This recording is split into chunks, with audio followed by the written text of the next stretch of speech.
Train के AC coach में मेरे सामने की सीट पर बैठी एक लड़की ने मुझसे पूछा, हेलो, क्या आपके पास इस मोबाइल की पिन है? उसने अपने बैग से एक फ़ोन निकाला और नया सिम कार्ड उसमें डालना चाहती थी, लेकिन सिम स्लॉट होने के लिए पिन की ज़रूरत पड़ती है जो उसके पास नहीं थी। मैंने हाँ में गर्दन हिलाई और सीट के नीचे से अपना बैग निकालकर उसके टूल बॉक्स से पिन निकालकर लड़की को दे दी। लड़की ने थैंक्स कहते हुए पिन ले ली और सिम डालकर पिन मुझे वापस कर दी। थोड़ी देर बाद वो फिर से इधर उधर ताकने लगी। मुझसे रहा नहीं गया। मैंने पूछ लिया, कोई परेशानी? वो बोली, सिम स्टार्ट नहीं हो रही है। मैंने मोबाइल मांगा। उसने मोबाइल मुझे दे दिया। मैंने मोबाइल देखकर उससे कहा कि सिम अभी एक्टिव नहीं हुई है, थोड़ी देर में हो जाएगी और एक्टिव होने के बाद आईडी वेरिफिकेशन होगा, इसके बाद आप इसे इस्तेमाल कर सकेंगी। लड़की ने पूछा, आईडी वेरिफिकेशन क्यों? मैंने कहा, आजकल सिम वेरिफिकेशन के बाद ही एक्टिव होती हैं। जिस नाम से ये सिम खरीदी गई होगी उसका ब्यौरा पूछा जाएगा, बता देना। लड़की बुदबुदाई। ओह, मैंने दिलासे देते हुए कहा, इसमें कोई परेशानी की बात नहीं है। वो अपने एक हाथ से दूसरा हाथ दबाती रहती मानो किसी परेशानी में हो। मैंने फिर विनम्रता से कहा, आपको कहीं कॉल करना हो तो मेरा फ़ोन इस्तेमाल कर लीजिए। लड़की ने कहा, जी फ़िलहाल नहीं, थैंक्स। लेकिन ये सिम किस नाम से खरीदी गई है मुझे नहीं पता। लड़की ने कहा, जी फ़िलहाल नहीं, थैंक्स। लेकिन ये सिम किस नाम से खरीदी गई है मुझे नहीं पता। मैंने कहा, एक बार एक्टिव होने दीजिए। जिसने आपको सिम दी है उसी के नाम की होगी। उसने कहा, ओके, कोशिश करते हैं। मैंने पूछा, आपका स्टेशन कहाँ है? लड़की ने कहा, दिल्ली। और आप? लड़की ने मुझसे पूछा। मैंने कहा, दिल्ली ही जा रहा हूँ, एक दिन का काम है। आप दिल्ली में रहती हैं क्या? या लड़की बोली, नहीं, दिल्ली में मैं कोई काम नहीं है ना, मेरा घर नहीं है वहाँ। तो मैंने उत्सुकतावश ही पूछा। वो बोली, दरअसल ये दूसरी ट्रेन है जिसमें आज मैं हूँ और दिल्ली से तीसरी गाड़ी पकड़नी है, फिर हमेशा के लिए आज़ाद।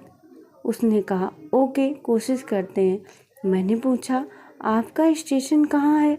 लड़की ने कहा, दिल्ली। और आप? लड़की ने मुझसे पूछा। मैंने कहा, दिल्ली ही जा रहा हूँ, एक दिन का काम है। आप दिल्ली में रहती हैं? या लड़की बोली, नहीं नहीं, दिल्ली में कोई काम नहीं है, मेरा घर है वहाँ। तो मैंने उत्सुकता बस ही पूछा। वो बोली, दरअसल ये दूसरी ट्रेन है जिसमें आज मैं हूँ और दिल्ली से तीसरी गाड़ी पकड़नी है, फिर हमेशा के लिए आज़ाद। लेकिन किस तरह की कैद से? मुझे फिर जिज्ञासा हुई। आखिर किस कैद में थी ये कमसिन अल्हड़ सी लड़की? लड़की बोली, उसी कैद में थी जिसमें हर लड़की होती है, जहाँ घर वाले कहें शादी कर लो, जब जैसा कहें वैसा करो। मैं घर से भाग चुकी हूँ। मुझे ताज्जुब हुआ, मगर आपने तवज्जो को छुपाते हुए मैंने ऐसे ही हंसते हुए पूछा, अकेली भाग रही हैं आप? आपके साथ कोई नज़र नहीं आ रहा? वो बोली, अकेली नहीं, साथ में है कोई। मेरे प्रश्न ख़त्म नहीं हो रहे थे।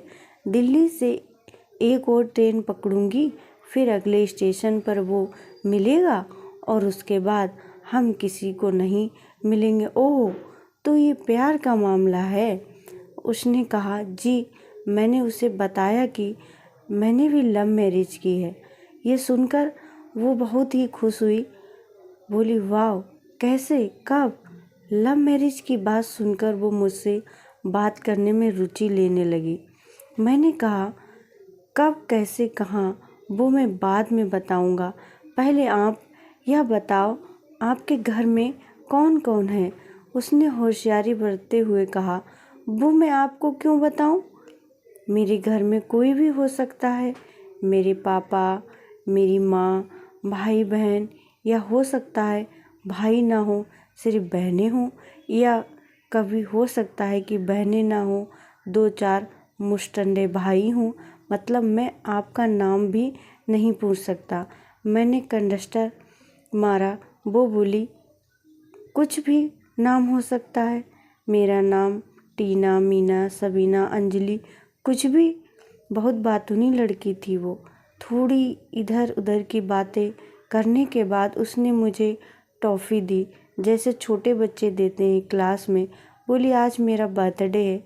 मैंने उसकी हथेली से टॉफ़ी उठाते बधाई दी और पूछा, कितने साल की हुई हैं आप? मतलब भागकर शादी करने की कानूनी उम्र आपकी। मैंने काउंटर किया तो हंसी।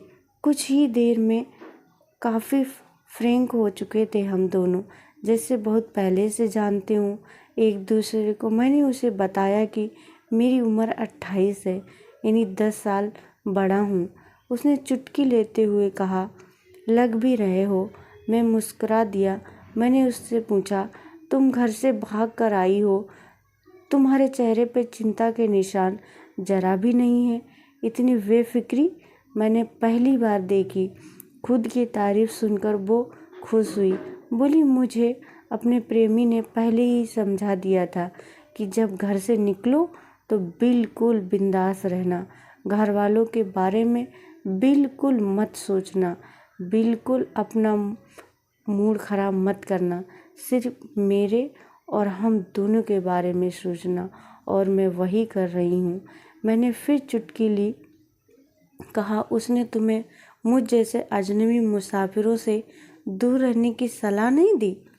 उसने हंसकर जवाब दिया, नहीं, शायद वो भूल गया होगा ये बताना। मैंने उसके प्रेमी की तारीफ करते हुए कहा, वैसे तुम्हारा बॉयफ्रेंड काफ़ी टैलेंटेड है। उसने किस तरह से तुम्हें अकेले घर से रवाना किया, नई सिम और मोबाइल दिया, 3 ट्रेन बदलवाई ताकि कोई ट्रैक ना कर सके। Very talented person. हामी भरी। बोली, हाँ, बहुत टैलेंटेड है वो, उसके जैसा कोई नहीं। मैंने उसे बताया कि मेरी शादी को 5 साल हुए हैं, एक बेटी है 2 साल की। ये देखो उसकी तस्वीर। मेरे फ़ोन पर बच्ची की तस्वीर देखकर उसके मुंह से निकल गया, सो क्यूट। मैंने उससे बताया कि ये जब पैदा हुई तब मैं कुवैत में था, एक पेट्रो कंपनी में। बहुत अच्छी जॉब थी मेरी, बहुत अच्छी सैलरी भी थी। फिर कुछ महीनों बाद मैंने वो जॉब छोड़ दी और अपने ही कस्बे में एक छोटा मोटा काम करने लगा। लड़की ने पूछा, जॉब क्यों छोड़ी? उसने पूछा, क्या बीवी बच्चों को साथ नहीं ले जा सकते थे वहाँ? मैंने कहा, काफ़ी टेक्निकल मामलों से गुजर कर एक लंबी अवधि के बाद रख सकते थे। उस वक्त ये मुमकिन नहीं था। मुझे दोनों में से किसी एक को चुनना था, आलीशान रहन-सहन के साथ नौकरी या परिवार। मैंने परिवार को चुना। अपनी बेटी को बड़ा होते देखने के लिए मैं कुवैत से वापस आ गया था, लेकिन अपना इस्तीफ़ा देकर लौट आया। लड़की ने कहा, वेरी इम्प्रेसिव। मैं मुस्कुराकर खिड़की की तरफ देखने लगा। लड़की ने पूछा, अच्छा, आपने तो लव मैरिज की थी ना? फिर आप भागकर कहाँ गए? कैसे रहे और कैसे गुजरा वो वक्त? उसके हर सवाल और हर बात में मुझे महसूस हो रहा था कि ये लड़की लड़प्पन के शिखर पर है, बिल्कुल नासमझ और मासूम। मैंने उससे बताया कि हमने भागकर शादी नहीं की और ये भी है कि उसके पापा ने मुझे पहली नज़र में ही सख्ती से रिजेक्ट कर दिया था। उन्होंने आपको रिजेक्ट क्यों किया? लड़की ने पूछा। मैंने कहा, रिजेक्ट करने की कुछ भी वजह हो सकती थी। मेरी जाति, मेरा धर्म, मेरा कुल, घर, परिवार, नस्ल या नक्षत्र, इन्हीं में से कोई काट होती है जिसके इस्तेमाल से जुड़ते हुए रिश्तों की डोर को काटा जा सकता है। बिल्कुल सही। लड़की ने सहमति दर्ज कराई और आगे पूछा, फिर आपने क्या किया? वहीं से मैंने अपने बारे में अलग से सोचना शुरू कर दिया। खुशबू ने मुझे कहा कि भाग चलते हैं। मेरी वाइफ का नाम खुशबू है। मैंने 2 टूक मना कर दिया। वो 2 दिन तक लगातार जोर देती रही कि भाग चलते हैं। मैं मना करता रहा। मैंने उसे समझाया कि भागने वाले जोड़ों में लड़के की इज्जत और शान पर कोई खास फर्क नहीं पड़ता, जबकि लड़की का पूरा कुल धुल जाता है। फिल्मों में नायक ही होता है जो अपनी प्रेमिका को भगा ले जाए और वास्तविक जीवन में भी प्रेमिका को भगाकर शादी करने वाला नायक ही माना जाता है। लड़की भागने वाले लड़के के दोस्तों में उस लड़के का दर्जा बुलंद हो जाता है। भगाने वाला लड़का हीरो माना जाता है, लेकिन उसके विपरीत जो लड़की प्रेमी संग भाग रही है वो उल्टा कहलाती है। मोहल्ले के लड़के उसे चालू किस्म की कहते हैं। बुराइयों के तमाम शब्दकोश लड़की के लिए इस्तेमाल किए जाते हैं। भागने वाली लड़की आगे चलकर 60 साल की वृद्ध भी हो जाएगी, तब भी जवानी में किए उस कांड का कलंक उसके माथे पर ही से नहीं मिटता। मैं मानता हूँ कि लड़की लड़का को तौलने का ये दोहरा मापदंड गलत है, लेकिन समाज में है तो सही ये नज़रिया गलत है। मगर अस्तित्व में दोनों के अवचेतन मन में भागने वाली लड़की की गंदी तस्वीर होती है। मैं तुम्हारी पीठ को छलनी करके सुखी नहीं रह सकता। तुम्हारे माँ बाप को दुखी करके अपनी ख्वाहिशें पूरी नहीं कर सकता। वो अपने नीचे का ओंठ दांतों से तले पीसने लगी। उसने पानी की बोतल का ढक्कन खोलकर एक घूंट अंदर सरकाया। मैंने कहा, अगर मैं उस दिन उसे भगा ले जाता तो उसकी माँ तो शायद कई दिनों तक पानी भी न पीती। इसीलिए मेरी हिम्मत न हुई कि ऐसा काम करूं। मैं जिससे प्रेम करूं उसके माँ बाप मेरे माँ बाप के समान ही हैं, चाहे शादी हो तो ना हो। कुछ पल के लिए वो सोच में पड़ गई, लेकिन मेरे बारे में और अधिक जानना चाहती थी। उसने पूछा, फिर आपकी शादी कैसे हुई? मैंने बताया कि खुशबू की सगाई कहीं और कर दी गई थी। धीरे धीरे सब कुछ नॉर्मल होने लगा था। खुशबू और उसके मंगेतर की बातें भी होने लगी थी फ़ोन पर, लेकिन जैसे जैसे शादी नज़दीक आने लगी उन दोनों की डिमांड बढ़ने लगी। डिमांड मतलब? लड़की ने पूछा। डिमांड का एक ही मतलब होता है, दहेज की डिमांड। परिवार में सबको सोने से बने तोहफे, तो दूल्हे को लग्जरी कार चाहिए, सास और ननद को नेकलेस, तो वगैरह वगैरह। बोले, हमारे यहाँ रीत है। लड़का भी इस रीत की अदायगी का पक्षधर था। वो सगाई मैंने एन कैन प्रेग्नेंट तुड़वा डाली।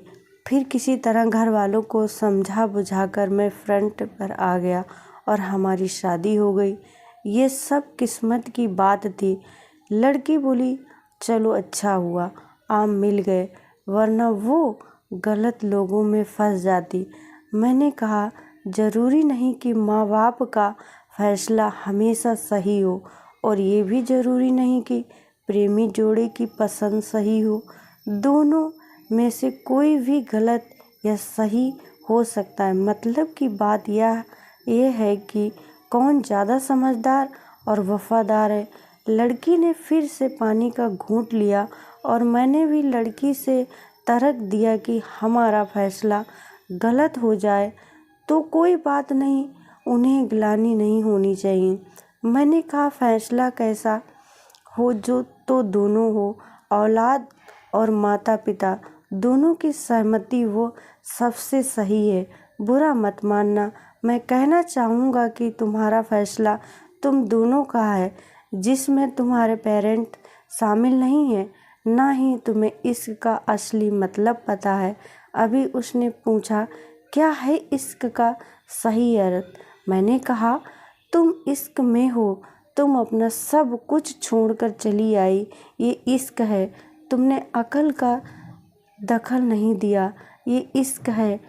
नफ़ा नुकसान नहीं सोचा, ये इश्क है। तुम्हारा दिमाग दुनियादारी के फितूर से बिल्कुल खाली था। उस खाली स्पेस में इश्क इंस्टॉल कर दिया गया।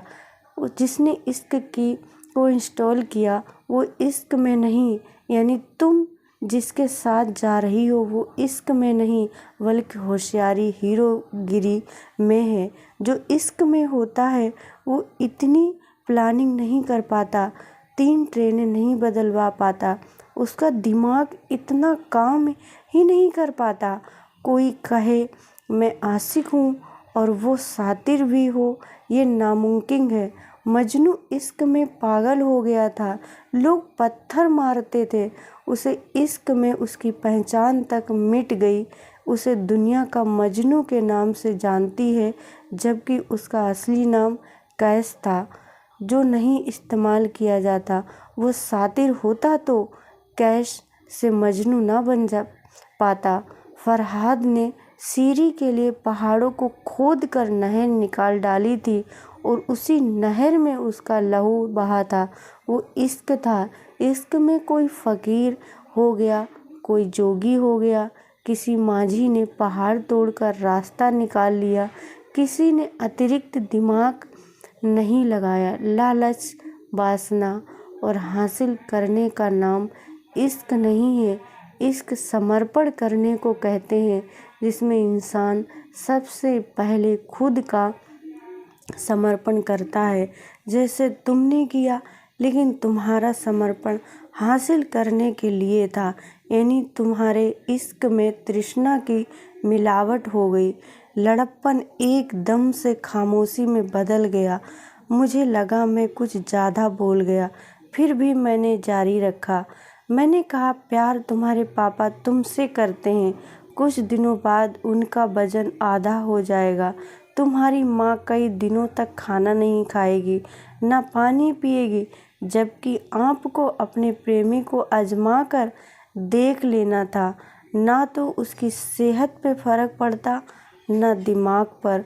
वो अक्लमंद है, अपने लिए अच्छा सोच लेता है। आजकल गली मोहल्ले के हर तीसरे लौंडे लपाड़े को तो इश्क हो जाता है। वो इश्क नहीं है, वो सिनेमा जैसा कुछ है। एक तरफ की स्टंटबाजी, कुछ करने का फितूर और कुछ नहीं। लड़की का चेहरे का रंग बदल गया। ऐसा लग रहा था वो अब यहाँ नहीं है। उसका दिमाग किसी अतीत में टहलने निकल गया है। मैं अपने फ़ोन को स्क्रॉल करने लगा, लेकिन मन की नज़र उसकी तरफ ही थी। थोड़ी ही देर में उसका और मेरा स्टेशन आ गया। बात कहाँ से निकली थी और कहाँ पहुँच गई, उसके मोबाइल पर मैसेज टोन बजने लगी। देखा, सिम एक्टिव हो चुकी थी। उसने चुपचाप बैग में से आगे का टिकट निकाला और फाड़ दिया। मुझे लगा एक कॉल करना है। मैंने मोबाइल दिया। उसने नंबर डायल करके कहा, सॉरी पापा, और सिसक सिसक कर रोने लगी। सामने से पापा फ़ोन पर बेटी को संभालने की कोशिश करने लगे। उसने कहा, पापा आप बिल्कुल चिंता मत कीजिए, मैं घर आ रही हूँ। दोनों तरफ से भावनाओं का सागर उमड़ पड़ा। हम ट्रेन से उतरने उसने फिर से पिन मांगी।